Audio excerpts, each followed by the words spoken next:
તળાજા તાલુકાના ઠળિયા ગામમાં અયોધ્યાથી આવેલ અક્ષત કળશના સામૈયા થયા। આજ રોજ તળાજા તાલુકાના ઠળિયા ગામમાં અયોધ્યાથી આવેલ અક્ષત કળશના સામૈયા થયા અને અક્ષત કળશની શોભાયાત્રા કાઢવામાં આવી। તેમાં સાધુ સંતો, યુવાનો, વડીલો, માતાઓ, ભાઈઓ, બહેનો, બાળકો વિશાળ સંખ્યામાં જોડાયા હતા।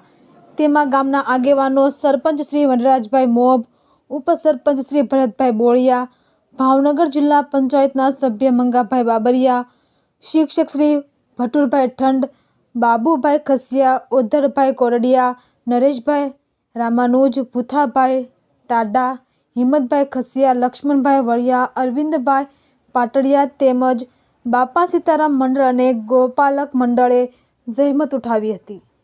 તેમાં બગદાણા પ્રખંડના મંત્રી દિલીપભાઈ ગલથરિયા, મંડળ સંયોજક શરદ ખસિયા, સહસંયોજક દિનેશ મકવાણા, સૌરાષ્ટ્ર પ્રાંત સહપ્રમુખ લાખાભાઈ આહિર અને વિપુલભાઈ અગ્રાવત, વિશ્વ હિન્દુ પરિષદના સૌરાષ્ટ્રના પ્રાંત સહમંત્રી રસિકભાઈ કણઝરિયા જોડાયા હતા।